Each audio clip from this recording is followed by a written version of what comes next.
नमस्कार. आज आपण या व्हिडिओच्या माध्यमातून जाणून घेऊ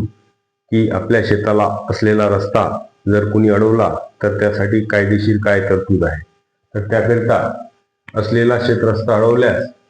मामलतदार अधिनियमचे कलम 5(2) नुसार आपल्याला मामलतदार न्यायालयाकडे त्या संदर्भात अर्ज करता येईल आणि मामलतदार न्यायालय म्हणजे तहसीलदार साहेब मनाई करणारा आदेश मामलतदार देऊ शकतात की म्हणजे ज्या व्यक्तीनं रस्ता अडवलेला आहे त्यानं तसा रस्ता अडवू नये किंवा अडवलेला रस्ता जो आहे त्यातला अडथळा दूर करावा असा आदेश मनाई आदेश मामलतदार त्या कलमाच्या तरतुदीला अधीन राहून तसा आदेश देऊ शकतात. समजा आपण बऱ्याचदा पाहतो की आपला एखादा असा रस्ता असतो आणि तो आपला असलेला रस्ता एखादा शेतकरी हा असा या ठिकाणी अडथळा निर्माण करून तो रस्ता अडवू शकतात. तशा वेळेस जे समोरचे जे शेतकरी आहे जे आता 1, 2, 3, 4, 5 हे जे शेतकरी आहे या शेतकरी मामलतदार न्यायालयाकडे अर्ज करून तसा रस्ता अडवण्यासाठी जो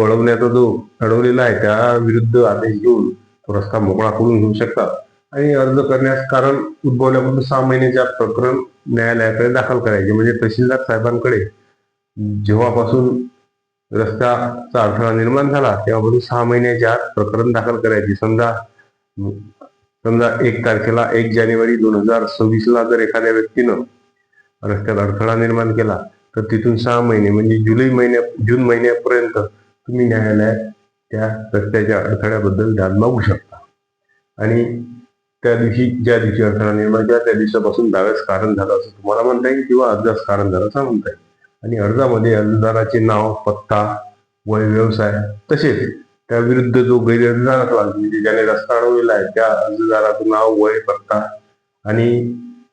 त्यानंतर मामलतदार अधिनियम कलम 5(2) नुसार रस्ता मोकळा होऊन मिळण्याबाबतचा असं शीर्षक देऊन त्यानंतर शेतीचा जो वर्णन आहे की कोणत्या गटात तुमची शेती आहे, तो गट नंबर, शिवार, त्याचं क्षेत्रफळ आणि त्या शेताच्या चतुर्सीमा किंवा ज्या ठिकाणी रस्ता अडवलेला आहे त्या ठिकाणचा विस्तृत अशी माहिती, ज्या शेतकऱ्यानं रस्ता अडवला त्या शेतकऱ्याचा गट नंबर, त्याचं 7-12 आणि ज्या सरकारी नकाशानुसार तुमचा रस्ता आहे म्हणजे गटाचा नकाशा असो, गावठाणचा नकाशा असो, काही फोटो असो, असे सगळे फोटो वगैरे त्या याच्यासोबत लावून अर्जासोबत लावून तो अर्ज आपल्याला तहसील कार्यालयात दाखल करावा लागतो. आणि त्या दाखल केलेल्या अर्जानंतर तहसीलदार साहेब गैरअर्जदारांना नोटीस काढून त्यांना त्यांचं म्हणणं मागवतात. आणि त्यांनी जर म्हटलं की आम्ही रस्ता अडवलेला नाही किंवा त्यांच्या जबाबात काय त्यांनी म्हटलं तर त्या ठिकाणी प्रत्यक्ष स्थळ निरीक्षण स्वतः तहसीलदार साहेब करू शकतात किंवा एखाद्या मंडळ अधिकाऱ्यामार्फत किंवा तलाठ्यामार्फत स्थळ निरीक्षण करून तसा अहवाल मागून आणि खरोखरच जर तहसीलदार साहेबांना वाटलं की हा या ठिकाणी रस्त्याचा अडथळा निर्माण केलेला आहे, हा रस्त्याचा अडथळा निर्माण तहसीलदार साहेब तुम्हाला काढून देऊ शकतात. त्यासाठी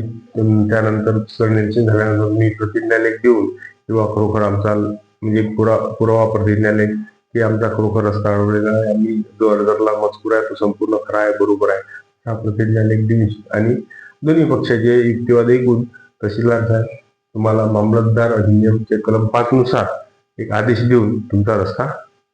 मोकळा होऊ शकतो. त्यामुळे तुमच्या शेताचा जर कोणताही रस्ता असा अडथळा निर्माण झाल्यास सरळ मामलतदार अधिनियमचे कलम 5(2) नुसार तहसीलदार साहेबांकडे अर्ज करायचा आणि तुम्ही केलेल्या अर्जानुसार तहसीलदार साहेब त्या ठिकाणी स्थळ निरीक्षण करून इतर सर्व माहिती गोळा करून तुमचे कागदपत्र ज्या शासकीय कागदपत्राच्या आधारावर तुम्ही त्या रस्त्यानं माहिती करत आहात तर त्यापैकी एखादा गटाचा नकाशा, गावठाणचा नकाशा असेल किंवा एखादी जुनी खरेदी असेल किंवा तुम्ही एखाद्या